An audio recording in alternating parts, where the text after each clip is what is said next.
All right, Kiss Army, welcome to the KissFAQ Podcast. Thank you for giving us your time today and letting us into your head. I hope we don't do any damage. We hope that you enjoy.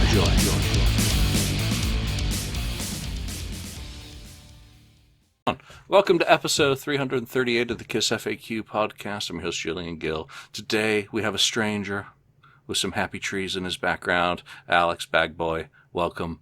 Thank you. Back to the show. Also, Daniel Wees on the board.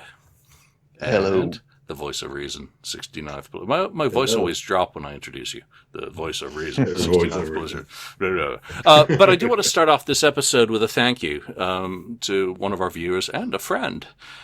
Sylvie in Holland sent the KissFAQ podcast crew a card, and I'll just read you her note, which is, Dear Julian and all the guys of the KissFAQ podcast, I wish you all a very Merry Christmas and a Happy New Year. I want to thank you all for the podcasts you have made because they were a joy to listen to, especially now in these lockdown times. So these cookies are for all of you, but I have to warn you, Julian loves these Dutch cookies, so I think they will not survive long. Well, I have actually saved a pack of stroopwafels for Ken, since he's closest to me, and to reship. I have already been into one of the packs. Yeah. Sylvie, thank you very much. We do appreciate you taking the time to, number one, send a message in a card, and also the goodies from Holland. And if you ever have the chance to find waffles, I do heartily recommend them. They're wicked. They are just absolutely wicked. Do you put yours on top of your morning coffee and let it get super soft with the steam and everything? Or? No, because I like the little bite that they have straight out of the wrapping with my coffee, actually. But they are so full of like caramel, molasses, sugar, and the waffle. Oh, they are just.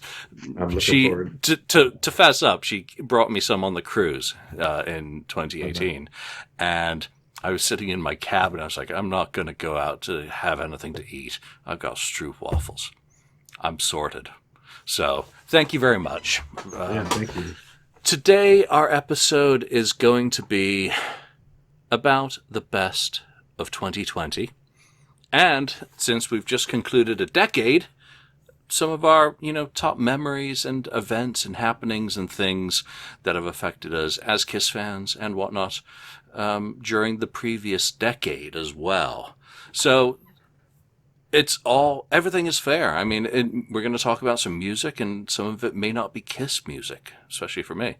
Oh, my. Alex, we haven't had a chance to really talk this year, but what are some of the high points that you've been able to enjoy during your crazy year? Because you've gone from Idaho, you've left home, you've finished school, you've been on Facebook watching things happening and not really able to fully participate. What are some of the things you've enjoyed during 2020? I've enjoyed the positivity that I think a lot of the fans have done with the various podcasts, with some of the things with Bruce. I think one of my highlights of 2020 was Bruce Kulick's little Asylum tour recap video with Won't Get Fooled Again that just covered by The Who. Things like that, have just been positive. Really wish some of the other guys would get a little more on board with some stuff, because we sure do miss them doing things. But Bruce, I think he's been the most, he's been my positive at times, because you go on and you see something from, is it Kulick's Cool Kiss Closet or something like that, and he pulls out some item from his collection that he has and stuff like that. So as a Kiss fan, that's been great. And again, some of the great podcasts, and there's been a plethora of more that I think has really helped bring positivity to a busy year. I mean, you just mentioned myself. I just graduated college, history education, in case you guys are wondering. And of course, like my whole teaching thing I was doing, I was alone in Idaho. My family had already moved to Tampa, Florida, and that's where I'm at now.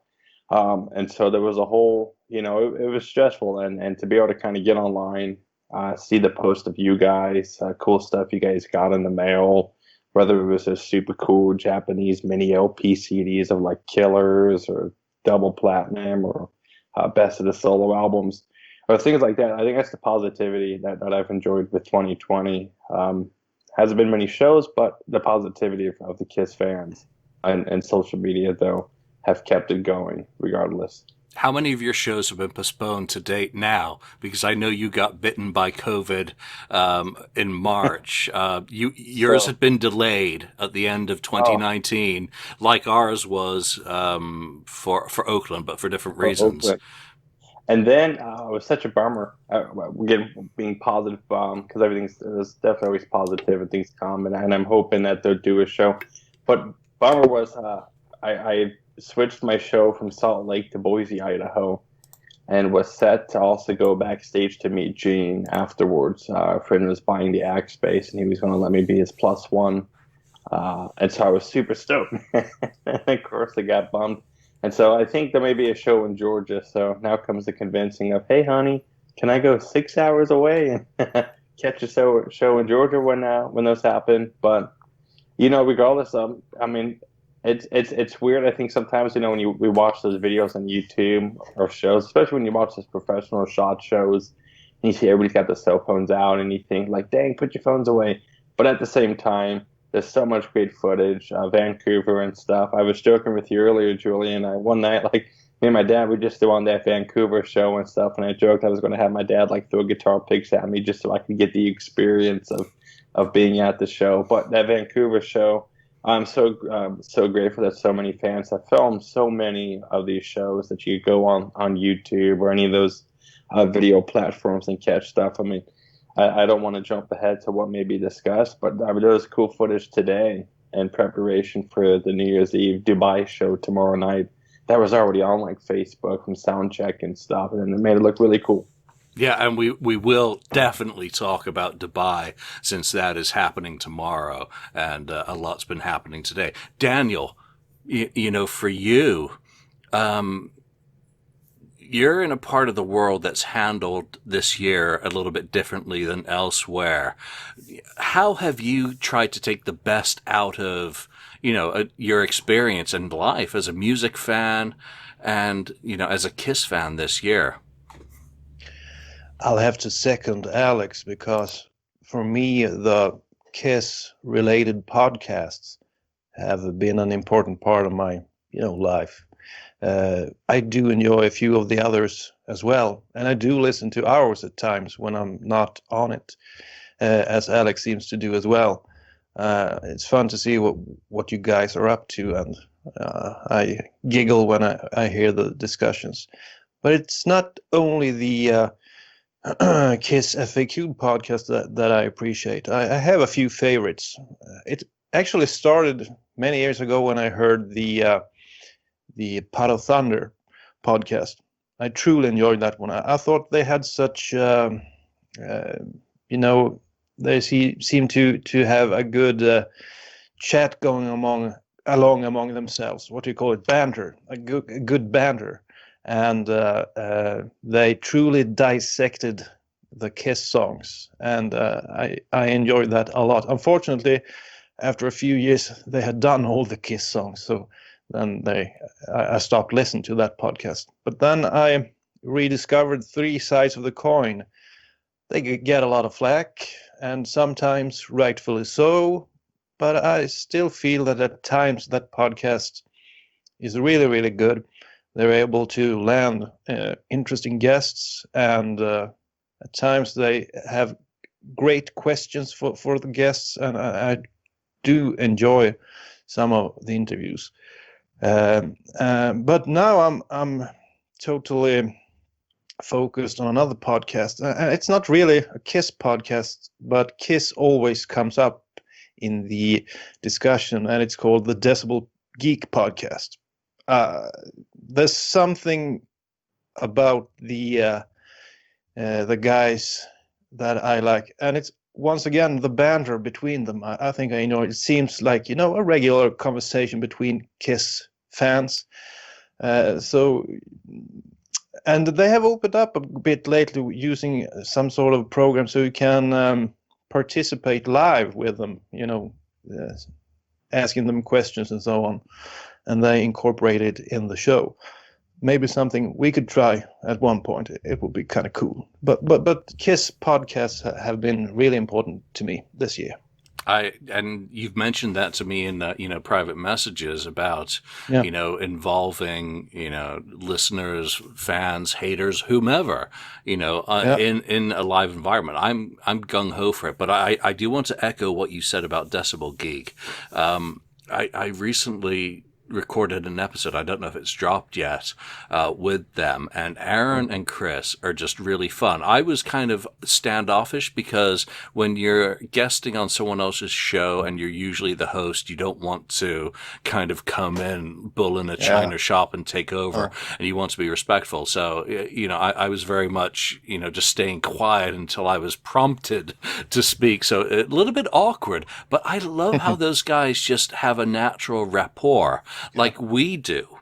And whether it's Alex returning, after not being on for quite a while, or you as well, Daniel, who isn't able to participate in as many episodes as, we'd love, and I'm sure maybe you would like to, it's nice to have that kind of banter back and forth that sometimes resonates with people and sometimes doesn't.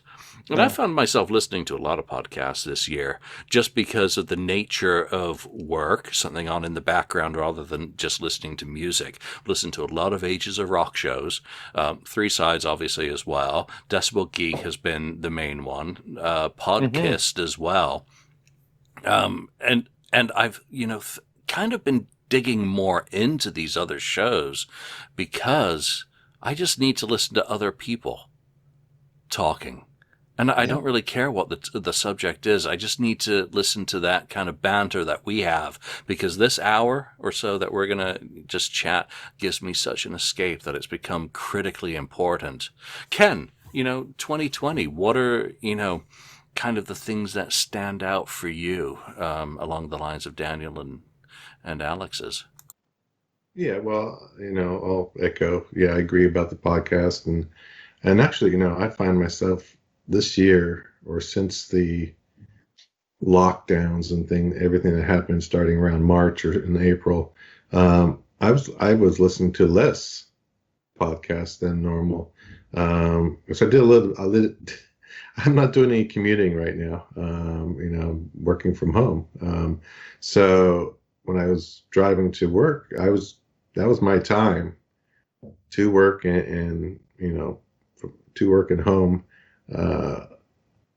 To listen to these podcasts, so it was kind of my my little time that I had, which was really good. So I don't do that as much, though. I do still listen to definitely podcast Rock City, and some of the other ones I jump in and listen to podcasts and so on every now and then. So yeah, they're all good. I mean, they're all good as an escape. Otherwise, it was just, at least I feel lucky that we even have this KISS board that we have, because I think if KISS went away, this board would still be. People would still be. KISS is going to just live on one way or another. And people are going to be talking about the latest merchandise, whatever KISS news. What's Gene doing now that he's retired? Whatever.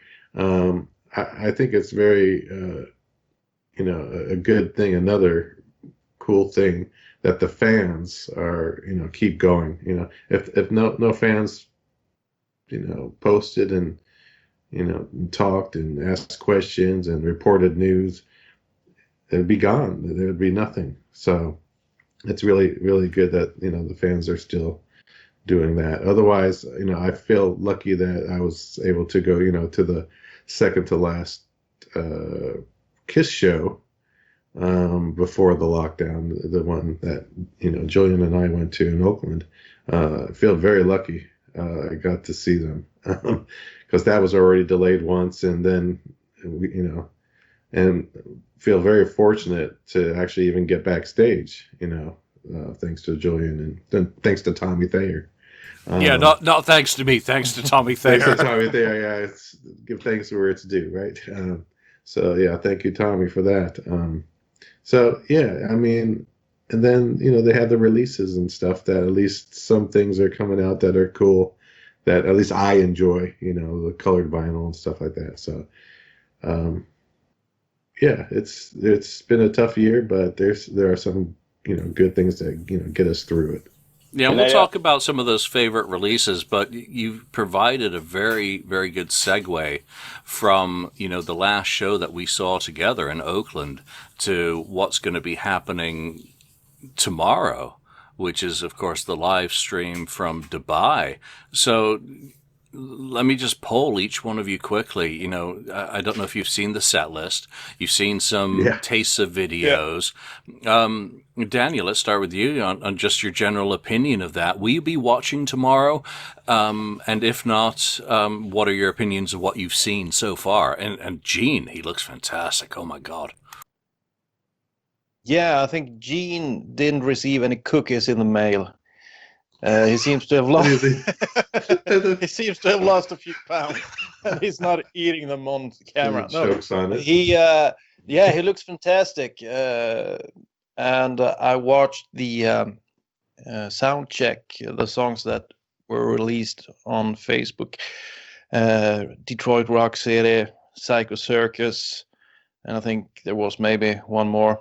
And of course the effects, the bombs, the shooting stuff everywhere looks beautiful, and so I'm sure it will be a good show. So I guess I will be tuning in. And Paul sang live. That was some time ago he did that. So if you look carefully, you see that he actually sings the songs. And I read a few comments on the KissFAQ board, and most of them were kind of negative, but I didn't think he sounded that bad. I think he sounded good enough. So I'm hoping that he will at least try doing a few of the songs live and not using the pre-recorded vocals all the time. But it's an interesting layout, to have the stage there and then the audio bouncing off the hotel, and then of course it's a crappy quality microphone on a phone. Whatever. He was singing. Well, one thing I have to add, it was kind of cool to see them without makeup playing with effects. It took me back to the Revenge tour or something. So I kind of felt good when I saw that. Yeah. Alex, what's your take? And did I interrupt a thought that you were having earlier? I was just going to say, I'll jump back 30 seconds for the podcast. I did a whole cross-country trip, 6 days by myself, solo across America. And except for the one day, I told Julian I listened to the entire Gene Simmons vault, one whole sitting. Oh, wow. That's really impressive. Thank you. Maybe I was the first one. But just the podcast. It's what kept me focused with my drive, which was so crucial. And it was like, because there's certain parts of America is beautiful. If you've never been here, it's beautiful. It's huge. A lot of open space though. and so to put that on, I felt like you guys were sitting in the car with me. And then the other shows, Chris and Aaron on Decibel Geek, and so forth. And so that's why I love the podcast. It's great. As to with Dubai, I love seeing those sound check videos of them without the makeup. I'd love for them just to do like one show, sans makeup, bring Bruce out for a couple songs, and then there won't be the whole issue with, they may even get the other people they can, because there won't be an issue with the makeup. I just would be so cool to see just one more time a non-makeup electric show. I know they did on the cruise, but in an actual good setting where they could film. But I'm excited for it. I think any of us, you look at a set list, and I think everybody's got their, that one track they could see without, and got that one song they could see put in there. So that just always becomes the endless discussion. But at the same time, it's exciting because it's basically the set list for the end of the road tour. But there's going to be a DVD for those who get it, and I'm sure somebody's going to upload it to YouTube for the free the freeloaders that will go to YouTube to watch all sorts of those things or whatnot. But a great opportunity, exposure for the band. What a great way to be positive on an end, to sit here and go, let's take 2020 by the balls, and we're going to end it the way we want to. And you see that pyro that they've got. My goodness, I'm not going to be in Dubai, but I remember going to the show I saw in 2010, which was the last time I saw the band live. And we were at least maybe 20 rows away from the stage, but every time the pyro went up, I felt it. So I can only imagine people are going to probably leave Dubai with their eyebrows singed off at this point, because it it is massive. And I think it's just so exciting, and so proud. It's our group. It's why we're here talking. We're not talking as a metal show or anything, though we don't mind mentioning other bands at times. We're on a KISS podcast, and our band is going out in style, which is what KISS has always done, and I'm excited for them. Yeah, I think Dubai is looking very exciting. Number one, the size of the stage, the scale of the production and what they're doing. If it has the number of cameras, we're going to see one thing on the live stream tomorrow. And I think we're going to see a completely different thing when it's edited and turned into the theatrical release. It's clear they've been doing some interview segments and whatnot. They've knocked down a palm tree so that Paul can fly out to a mini stage. Again, the set list is exactly what it was for us in March. And you know what? Do you know how many people missed concerts this year that would have been that same set? I think it's perfectly fine. Yeah, would I have liked Strutter to be thrown in there? Yeah, we could all probably pick a song that we'd like removed and one to be added in. But what's the point? Here they are. They're doing a pay-per-view of what is the end of the road set currently, with the greatest production values possible, with the world record, flame, fireworks, whatever. But watching all these sound check videos and looking at the cameras panning over to these towers with all these flames and stuff. Yeah. I've been close to these flames, in 2000. They are hotter than hell. Yeah. It's impressive, but also the sound. And again, it's not the same sound that we're going to get when we have the stream or the fully produced version later down the road, or the vinyl, which, I'm getting that vinyl for sure.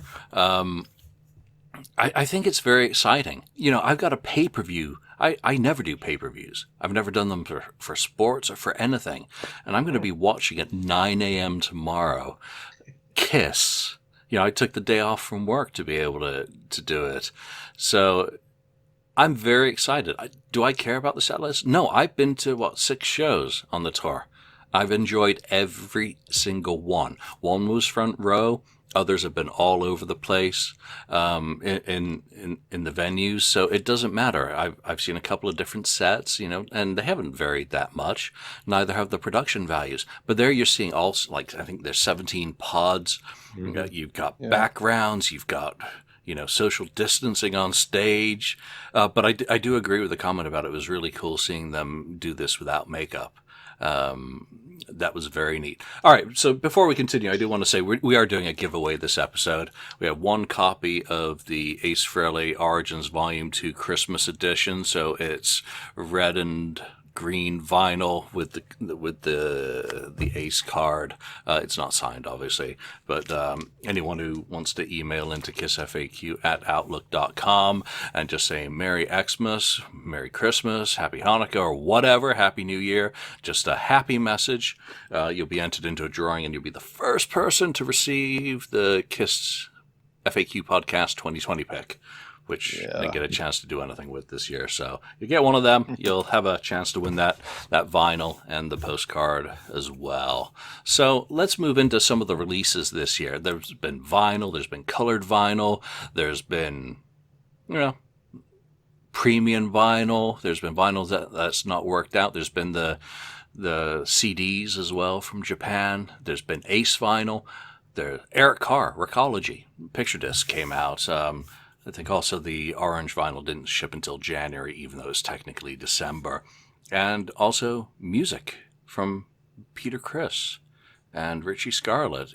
What is your favorite vinyl from the year, or your musical release that you've repurchased for the 89th time? What is the most exciting one of those that you weren't able to find because you weren't in the right country or in the right store? Ken, let's start with you, since you're always interested in these things, aren't you? These things, yes. I think the most interesting things for me were the vinyl, I guess.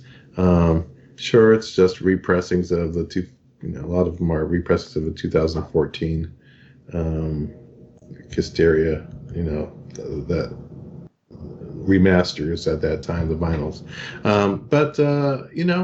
I think some of my favorites were this year, where they at least did some kind of design on them, or a splatter. I think the Unmasked one came out pretty good, and there had been other ones that were pretty good. I feel lucky to have gotten the Just to Kill vinyl, the red vinyl, since supposedly they stopped the presses at like 300 or 400. I don't know. They did a limited amount of copies of that, because of everything was locking down and so on. So, but yeah, I've been getting most of them. The double platinum one I really like, except they're both picture discs. I would have rather had maybe one colored and the other one picture disc. But I got both both of those, and then the Alive, and so yeah, I've been getting all those. They're pretty cool. I'm still waiting for some other stuff, like if they do a nice Alive 2 or something like that, hopefully at some point, and hopefully some kind of special edition of that. But yeah, otherwise, I get a shirt or something like that. A few things here and there. So it's just the normal. At least they seem to be, or the company is listening to us a little bit, maybe what the fans are wanting as far as the colored vinyl, or what colors to make of them. Some of them don't make any sense, but they're getting better at it. So you didn't buy that box of stuff, that 220? Oh, well, that thing. Yeah, we talked about that. But we're staying positive. A couple of episodes, yeah. I mean, sure, that's fine. It's good for someone to buy this cardboard box full of things that probably they couldn't sell on the Kiss Online site, so they threw it in the box and they charge it $225. How many Kiss fans got that for Christmas or Hanukkah or whatever they celebrate, for birthdays, and they had to sit there, thank you so much, just what I wanted, perfect gift. Alex, what about music? I mean, you've just talked about, music and listening to Gene's box, but I know you've been focusing on, work and real life. Have any of these grabbed your attention, and which excited you the most? Oh yeah. I was student teaching, and luckily, a 5-minute drive from the school I was at was a Target. So I got to go there and pick up the Ace Frehley Origins 2, and pick up a copy for myself and my dad. And we were excited just to go. I got home, and I put mine in the car and jammed the whole way home with it, and I loved it. And like Ken said, I will say there's a few color choices for the color vinyl that I sit and go like, not bad. This would definitely work better with this album. Alive should be Asylum. Just saying. Mm-hmm. That Marte color would be perfect for Asylum. So if you're listening, Kiss, I'll take a complimentary copy for the idea. But I was so excited to go to Walmart before. They weren't open. Walmart's here in the U.S. Like the first time in years, were closed on like Thanksgiving, and so I was there a couple of days before Thanksgiving, though. And it was so exciting I completely forgot. I thought it was just like an online special, and I'm walking and there's like 6 copies of Love Gun, Mm-hmm. The record and stuff. And it was just so cool to just see, the vinyl there. Where I was in Idaho, not a lot of music stores. When I grew up, there was Tower Records and Sam Goody, FYE, and all those places with all the good music. And I know they're all kind of a dying breed as it is, anyways. But it was just exciting to pick up. So I picked up Love Gun on vinyl for my dad, and it was exciting to go home.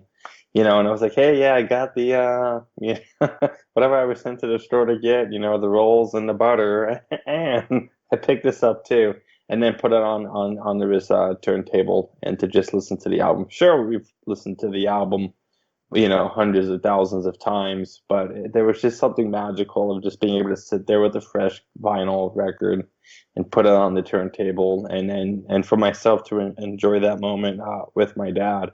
Now I'm clear across the country from my family, so it was a good bonding moment for myself, and so that's what I love with the music with that. Nice. And what's better than a bonding moment with a loved one, especially over music or anything that you can share. Daniel.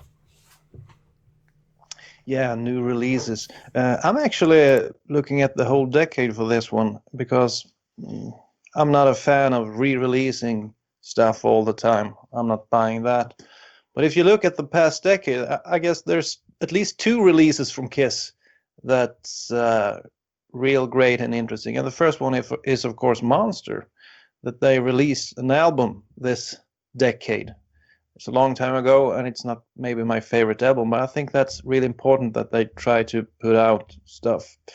And the other one is Kiss Rocks Vegas, which actually is a real cool Blu-ray. So those 2 are worth mentioning. But when it comes to new releases, I'd say stuff like this is more interesting. That fucking background. See if I can remove that one. Yeah. Okay, so stuff like this. Yeah. This is Alex and Carl Linnaeus, right? Yeah. And they're pretty stubborn. They only release these books. They have another one in Swedish. I really don't know why, but they're really great reading. And if you look at this past decade, I think if you look at the releases, somehow the fans have done more for me than Kiss this past decade, because you can move on. You have books like this. This is actually written, I guess, mostly by Ken Sharp, and Gene and Paul added a few things. And you have stuff like this, and Julian Gill's books are quite awesome as well. But I think Kiss fans have taken a bigger part of my Kiss fandom. You have the Kiss podcasts and the Kiss books. And these books that the Swedish guys released, they're mainly about their history, their own history, and trying to find details from way back. This last one focuses a whole lot on Peter Criss's career, and they found out a lot of crazy stuff that I didn't know. So it's pretty interesting. I'm hoping they do something in English so more people can take part of this, because it's a really good read. So I just want to say that when it comes to releases, I think the Kiss Army do it the best, and they have been doing that for quite some time now. If you look at concert videos, you have Andrew, for example. He's a good example, putting in the effort to make something that we didn't get from the band and that we all can enjoy, and he'll keep doing that.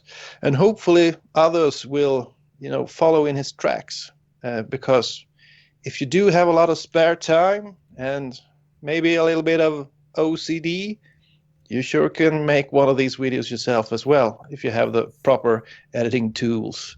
So I'm hoping for more videos, more. Maybe someone can do something about the Revenge era, for example. That would be great to see. So I'm just wanting to tell it to the Kiss Army that you're doing a hell of a job, and I'm enjoying every book, every video that you managed to put out there. So that's That's an important thing. The KISS Army, we're sort of taking over. Real quick, I just want to add to that. That's the thing I love. I'm a history education major, so history is my emphasis, and it's funny because these books, Julian's Odyssey, the solo albums book, Danger Zone, and of course all the album focuses. The historians that I find in all of us, we look for that nitty gritty detail. That's it's funny. Because it gets someone there, and I read other history books pertaining to other things that are focused, especially with my field, and it's fun because when you look at like the official, whatever gets put out by the official, whether it's an organization, church, or whatever it could be, it's always kind of very skimp. But then when you get like that one guy who's kind of focused on that specific period, that's when you find the gold of all those things. And you see that even with the videos, with Andrea Scambati's videos and stuff. You see the things that go like, that's what, why is he not working for KISS? Like, I don't, that they throw out, I would have flown him over to Dubai and said, hey, so what do we film and stuff? Because he's got an eye for that stuff. The KISS fans, the KISS Army are really top notch with getting those things the things that we'd like to see, those things we want to read about and watch and listen to. And hopefully KISS fans continue to do it. I mean, Nigel, when I saw that I had Daniel and Alex on, I was almost like, we got to get Nigel as well. I mean, he's just put up a new video, and he's doing something not similar to Andrew, but he's going back into doing video tributes to the band. He's Nosferatu 1974 on the board. And he's just posted his new 1970s tribute video, 73 to 79, on there. And it premiered at the KISS Masquerade, which was, 10 days ago now. So a lot of people are working on things that represent something to them. I mean, it expands. I mean, you then have Ross and the Magic Project, which the scope is just stunning when you think of that. And then you have other KISS fans who are channeling that same sort of energy into other projects. A great one that I've just, I've been looking forward to ordering this book, and it's not KISS related. So Alex Michael, shameless Alex, has done a book on DeLorean and its history. And, I've just ordered that coffee table book because it's a fan putting that passion in. And of course, he also recorded a soundtrack song for the book as well. So there's so many cool things that are being worked on by fans. Odyssey was Tim. The solo album book was Tim. Danger Zone was me, with leveraging some stuff that Tim had done as well. That's the past. That's done. That's all been written, published. The typos are still out there, and it's all about what fans are going to do. I love what Alex and Carl have done with those. I wish they'd do it in English. But, they've decided not to. So, I do respect that. Alan did his reprint of KISS in Japan, this year as well, which, very brave to do it at this time. And I do want to ask you, Daniel, since you have read that, it's got a lot of Peter Criss. I know Alex always loved and was really fascinated by Balls of Fire.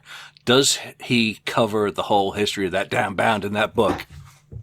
I mean, he covers more than anyone else I've ever seen doing on Peter Criss. There's so many details and crazy stuff he finds out. So maybe I should read this chapter for you sometime, because it's really interesting, and he truly goes in deep. And he there's something about his interest in Peter Criss that is insane. I mean, he didn't do a whole lot of good stuff, and even Alex says that. It's not that he likes the stuff most of the times, but he has to find out what he did, and there hasn't been a whole lot of research done on that part of history, so it's good to read about it. So, well, I'm going to have to turn. I'm going to have to turn over some memos to, Alex, because I think he'd be the perfect guy for Peter Criss's 1981 to 83, and some of the guys that he was rehearsing with. I've got the names, and maybe he could do the interviews, because I'm never going to do them now. And that sort of. Why not? I'm done. You're done with your writing, it seems. No, I'm Def working Leppard on. is the final. It's Aerosmith. No, I'm working on Aerosmith. Aerosmith it is. Aerosmith. Def That's right. Leppard, I may pick up the gauntlet and do volume 2, but Yeah. there just wasn't the interest in that from that fan base. We'll see how the Aerosmith one does. But Kiss, I've got no desire. I'm working on two things for kind of repackaging. I'll do a limited printing in January of End of the Road. End of the Road Interrupted, once we get the details out of tomorrow's, and then I'll do a volume 1 reprint. But I'm done. It's down to other people to take up and do dig into the areas that they're interested in. Mine went further. It's not been fun without Tim, and it's just time for other people to do it. Let's talk about highlights of the, kind of the COVID downtime. Each one of the members has done some stuff online. We've already mentioned Bruce, and I think it's pretty clear that Bruce wins in terms of everything that he's put out for the fans. But what was some of the videos by them that you have appreciated the most? And, it also goes to the past decade. What are some of the greatest things that come to mind when, looking back at particularly at this past year, but also as far back as you want to go? Alex, that you've enjoyed? I really like, that's why I was like, oh, I could do more. When Paul did those videos right at the beginning, I think it was like 15, 20 minutes just jamming on his guitar. And I was so hoping we'd get more, maybe once a month or something. And Paul, if you're watching, listening, if you want to treat us again with that, I'd greatly appreciate it. I just thought it was fun. Sure, he wasn't singing; he was just jamming. But there was something fun of just seeing him holding that Les Paul and just playing those classic riffs and stuff. And so that was exciting. For the decade, it's been a lot of great videos that have been out. I loved, I really love the whole Gene Simmons Vault experiences and seeing him interact with other former members of KISS and stuff. Even having Vinny at the Nashville, was it Nashville, right? Nashville Vault signing. Those were exciting. That was exciting time, especially that first one that you and Ken went to, Julian. And seeing, I think it was Sonny Pooney who was doing a lot of the live streaming and stuff. And just seeing that interaction with them, and then seeing Eric, Bruce, Ace, and Gene up there on stage together, just goofing off and having fun, and made it so much fun to be a KISS fan. Or I mentioned I watched the Vancouver show, but I mean, how many of you guys were there that night when Vancouver took off that first night and had? I mean, Julian was there in person, but for us that weren't, I remember having the live stream, and I forget your name. I think his name was like Arturo or something. One of the guys, he had live streamed the entire show, and that was like so exciting. I remember, being in my kitchen, and just was being pumped of just watching the whole show and being super excited, for the tour. Even with Vinny coming out, it was great to hear some things on him, hear what he's been up to, what happened, kind of hear his side on some things. I mean, I remember getting home and rushing home and pulling up Sirius XM on my phone to listen to Eddie Trunk and to just catch the interview. And, there was that hesitancy of like, is he gonna show? Is he not? I mean, if I had been away from everybody for 20 years, I definitely would be nervous as all get out. To come back out and to talk. So I definitely, when that was happening, I was like, well, I mean, I don't blame the guy if he decides, this is just too much for me and stuff. We read of people that went through similar things, like John Deacon of Queens, he's really tried to stay out of the public eye. Same things with like Sid Barrett from Pink Floyd and stuff. They just kind of walked away and tried to live, as much of a private life. So I fully respected that aspect, but I was excited, there was such good moments like that happening for KISS and various members. The amount of Ace Frehley solo albums that come out, I mean, we got Space Invader, Origins 1, Spaceman, Origins 2. I mean, we got 4 Space out Ace Frehley albums in this decade, and took, how many times did we get told, oh, my album would be out next spring, in the 90s and stuff. So it's been a great decade. As a Kiss fan, I'm happy. I look forward to hopefully seeing more archival releases at some point. I think the Vault was a great way of what can be on a big scale project, and so hopefully we'll see things like that, audio and video wise, from Kiss themselves. Yeah, nice. And I think Daniel really touched on, what a thing from this past decade that there was a Kiss release, a studio album, Monster. How fantastic was it? And it was also, for my taste, a very strong album. A couple of songs maybe weren't so great, but for the most part, I've listened to it recently and I'm still blown away, and just being really happy that Psycho Circus wasn't the end of their studio recording history, that they came back with Sonic Boom, and then in this decade they put out that. But the decade has been, for me, fantastic. The year, with all the suffering and pain, having, obviously been ill as well, but to have had a fantastic front row show in 2020 and all the fun of backstage was just absolutely incredible. To have finally interviewed an original member of Kiss, when I've tried and tried and tried for years, even before all the drama that went around the Odyssey book and that fiasco, to finally get to talk to one of them, and for it to be for a purpose as well, doing the liner notes for Origins 1 Picture Disc and Origins 2, was such a cool thing. But for all of that stuff in 2020 that was great, I think I have to go back into the decade for some of the greatest memories, and that will always be Peter Criss live in New York City, and getting to actually see him solo, to see Vinnie Vincent playing in Atlanta, and will he, won't he, will he, won't he, he did, and he gets up on stage and, with Fleischman. That was a very, very cool moment as well to get to experience. The Gene Simmons Vault, absolutely incredible, amazing. Like I told Gene, to get to pay him for the music I've been listening to for a very long time, but also to get to give him a copy of, the On Tour book was so cool, and to be so close at the start of it that we really had unique experiences, Ken. I mean, we were very, very lucky compared with a lot of those who came later, especially those who came later that day, just by happenstance. But then, again, I think probably, I lose track, because it's been a really good decade for me in terms of memories, experiences, going to Reno, getting to see them, going on the cruise. I managed to do one cruise. Would have been 2 this year, and I'm kind of happy they canceled because of how sick I got after the first one. Guitars get very expensive. So blessed, lucky, fortunate to gone to the LA Forum, to gone to Madison Square Garden, to gone to opening night of, the End of the Road tour. I thank my lucky stars that I've been able to do so many things. Ken?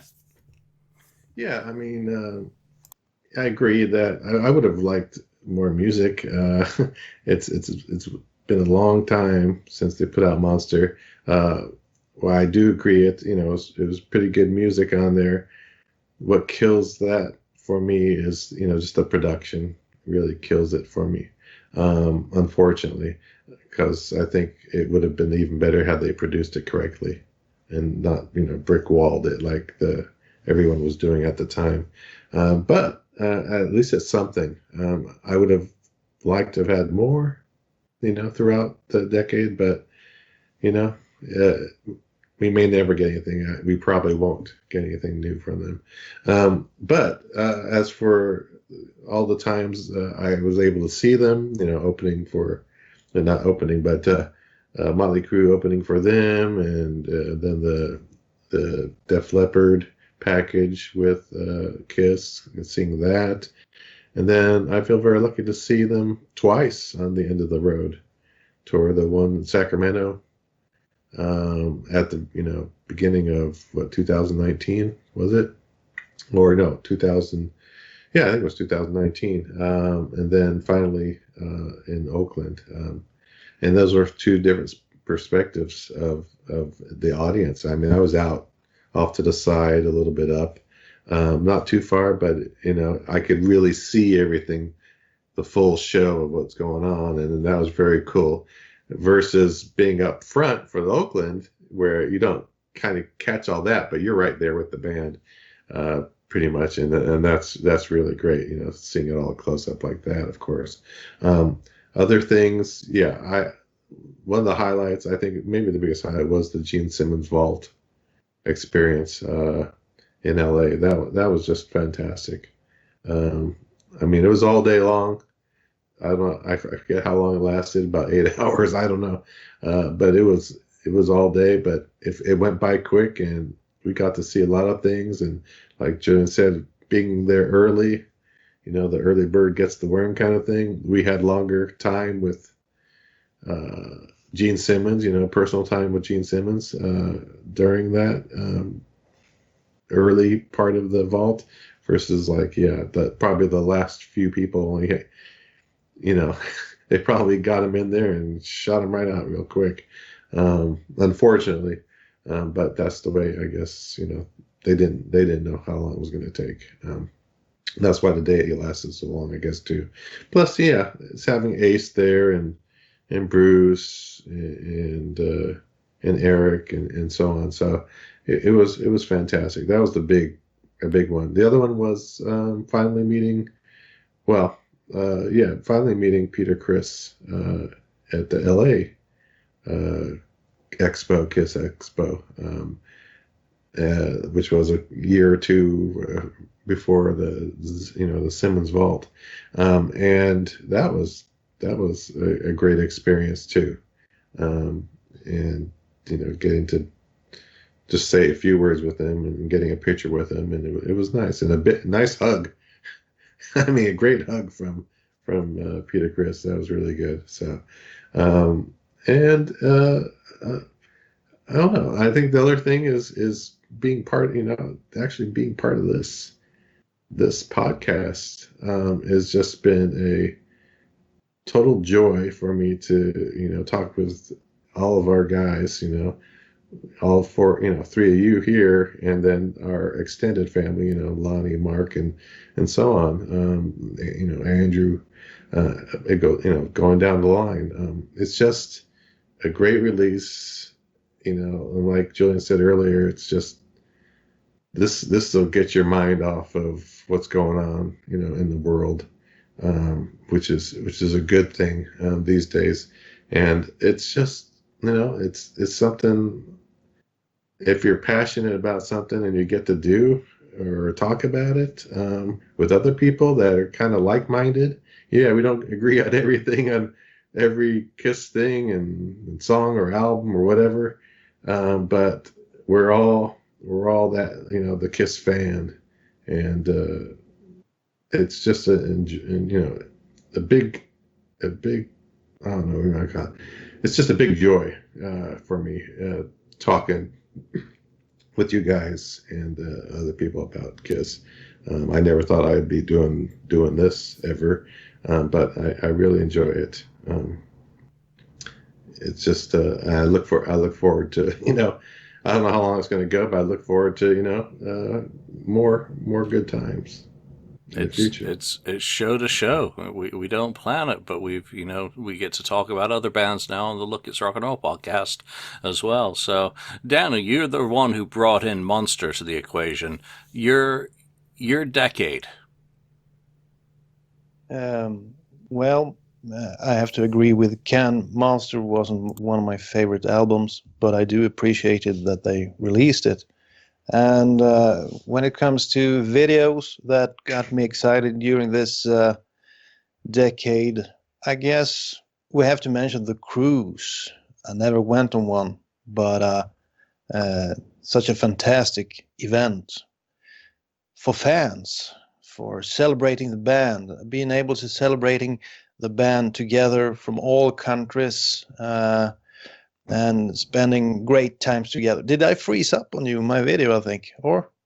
Yeah, your video's frozen, but Just your voice, video. we can hear you. So Yeah, good. And so the cruise has to be mentioned because I guess it started in 2010 or 11, somewhere around there. So it's about to celebrate 10 years as well, I think, soon. Such a great idea, and it has worked out real well. And the for me, the greatest part of the cruise, just watching it from the outside, is Bruce Kulick's performances, especially the one he did with his brother Bob. And we didn't know then, but it would be the last time I think they play together on a bigger stage. So such a great thing to do, and what a great memory to have. And they sounded fantastic. And when Bob wasn't playing with them the following year, they still sounded great. But there was something about seeing the two brothers playing together with the songs from their particular era of Kiss.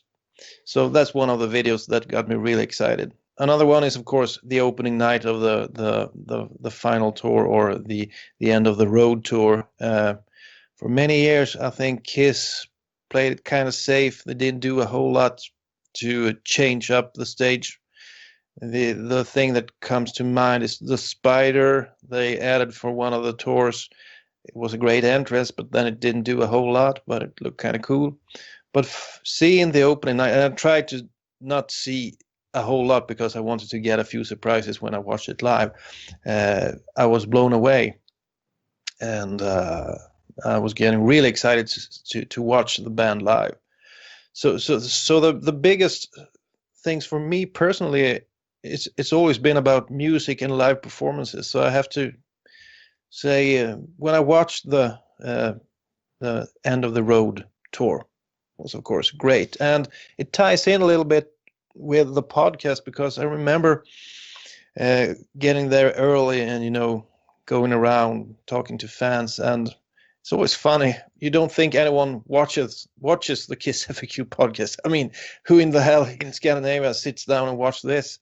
Well, evidently quite a few. So a lot. Our number 2 market is Sweden. Is it? Oh my! So when you sit down, people recognize you want to talk Kiss, and that's just a great feeling. And that's all because of the podcast. So it's really turned out great. When I sent the idea to Julian, I guess it's over 5 years ago, that we should start a podcast, I was hoping it would get to this, and eventually it did. So I just would have wanted more participants, because I thought the strength of the board was that we had members from all over the world. And sometimes we've had members from different countries, but because all the Kiss podcasts, you have American and Canadian guys, of course, and that's understandable. But I thought we had a chance to do it a bit different, and at times we have done. But of course, yeah. But it's been a great 5 years, and I'm hoping for 5 more. Yeah, I think there's still room for people from other countries. I would still love to get a regular recurring South American. I know the language barrier sometimes comes into play, and I have a great deal of respect for you, Daniel, putting your English skills to the test in conversational English, and you do a fantastic job. I know sometimes at people can leave cruel comments, but you know what? I've never had any issue understanding anything that you've said. And, I really do think it is important to not just be American centric, because Kiss is a worldwide supported band. And, when we have Alan on from Japan, he's Belgian, living in Japan, it's always nice. But I do still hope that we can, get some Germans involved, some Dutch, some South Americans to come on the show and share your perspectives. Let's wrap up with, just a nice and easy, your hopes for 2021. Alex, let's start with you.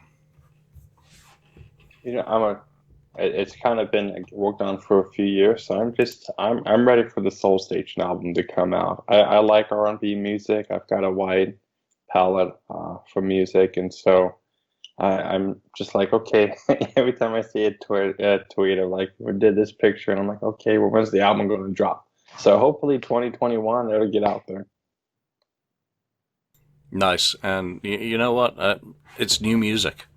It's got some Paul Stanley written things in the vein of R&B, so I'm willing to give it a chance and see where it goes. And come on, he's at least poured his heart and soul into, or what's that song, Body and Soul, into that album. So I'll give it a chance. Daniel, what are your hopes for 2021? Well, again, it goes back to the Kiss Army. I'm hoping for another video from Andrew Schimbetti. I guess his focus, at least told me, was going to do something on the Hot in the Shade tour. You know, there's a whole lot of footage from that was supposed to be on Exposed 2. So I'm hoping he does something fantastic with that, and I'm sure he will. I'm also looking forward to more Kiss books.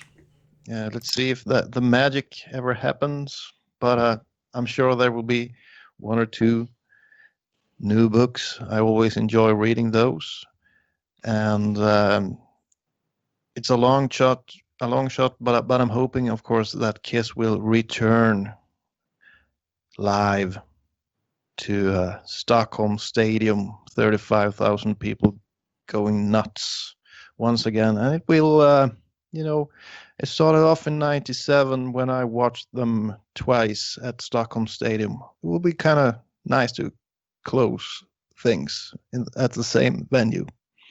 And when it comes to English skills, the biggest problem speaking English is the fucking prepositions in, at, on, whichever you're supposed to use. It's almost impossible. So I get those wrong all the time, but at least I'm trying. Yeah. I never notice it. It's like we have a perfect conversation, but for every Scandinavian that I've ever had a conversation with, and they're speaking English, you guys do a great job. Thank goodness you guys are bilingual, because Americans and English aren't so good at that. I speak a bit of French and Spanish, and I leave it very basic, and I can never do a conversation, or now anyway. Ken, your hopes for 2021? Yeah, well, first of all, I'll say, Daniel, your English is a lot better than a lot of people out here. Even it's just like so don't that's much too kind. Yeah, don't take the criticism. It's just ridiculous. That's just uncalled for as far as I'm concerned. Well, so what I'm looking forward to, obviously, if things get better, that we're hoping in 2021, I know that Kiss will be able to start picking up their tour. There supposedly there's 150 or whatever dates still that they are scheduled to play, maybe more so starting with those big shows in Europe, the middle of the year, and hopefully things will pan out with everything, with the vaccine and so on, that they can do that, somewhat, some kind of normalcy back as far as entertainment, and concerts and that sort of thing. The other thing is, I guess there's a lot of rumors. Of course, there's been rumors about things, some cool stuff coming out for Kiss in the coming year. And I'm just still hoping for, well, I'm hoping for a lot of different things, but I've been hoping for some great, huge box set. I always thought the Vault, Gene Simmons Vault, was kind of a model for something, to release something in that manner, of a bunch of demos and things that Kiss have, unreleased stuff that Kiss would have. I'm hoping something like that, some huge set from them on that. Otherwise, I wouldn't mind some other things, but live, people always mention Kissology 4. Maybe it'll be just a huge box, which would be 1, 2, and 3, all those videos plus additional of whatever they were going to put in Kissology 4, and just expand on it and make it one nice huge box. And then some special editions of for an individual albums, a box set for each album. That's what I want. A box set of Kiss, a box set of Hotter than Hell, do it like Metallica or whatever, so I'm looking forward to that kind of stuff. I'm hoping they can pull that off. I think Universal needs the sales. I mean, I think the record industry and everything else in the industry has taken a big hit with this, the virus and everything. So and I'm sure there's plenty more things I can think of, but I'll leave it at that. You must have been a nightmare for Santa Claus. Here's my list, Santa. That's right. Well, if you make a bigger list, at least you got half a chance of getting something. I'll wrap up with my hopes for 2021. I've got a lot of airline credit, so I want people. I want to see and be back with fans in person. I know there's Living in Sin going for Kiss Cruise next year. I'm not going on the cruise, but I'll probably fly out for those events and everything that goes with it. I really enjoyed what the guys did with Kiss Masquerade, so I'm hoping that there's more, virtual events that we can do, whether it's people in Scandinavia hosting one and streaming it live that we can, pay $12 to watch for the weekend. But I hope other people pick up the gauntlet for that. I hope they pick up the gauntlet for book ideas or research ideas. I know someone's working on something very cool right now. I hope magic happens. I hope, we get archival releases. I'm not worried. So much is, surfaced this year that, it's always happening, whether it's facts, whether it's audio, whether it's video, whether it's details. It's all good. I just hope it all continues. What I do hope the most is that everyone stays healthy. Everyone gets through what we are facing today, what we are going to continue to face while we wait for vaccines. I just hope that we can all be around to get together again. And, I really do want to thank everyone who's listened to the podcast, over the past, we're coming up to 6 years. We do appreciate you giving us even a minute of your time while we waffle along. And we have a chat that I get a lot out of just the conversation we have together. I don't give it any more consideration than that. I hope that people listening in similarly agree, disagree, get worked up by an opinion, get disappointed by an opinion, just have an emotional reaction of any type. Just don't ignore us. Tune in for 5 minutes. We do appreciate it, and we've enjoyed you joining us on this road in 2020. And I hope to see you on the road or whatever in 2021. So let's leave that there. For now, from Daniel, from Alex, Ken and myself, and the rest of the team, Lonnie, Andrew, everyone who's a part, Mark, if his power's on, thank you so much for being a part of our lives, and may it continue in 2021. Bye for now. Thank you for spending time listening to the KissFAQ podcast today. All sales are final. There are no refunds. If you'd like, look us up on Facebook or come over to the KissFAQ message board and discuss the topic we've broadcast today. Don't forget to rate us on iTunes, Spreaker, or wherever you've listened to the show. We hope you'll join us again.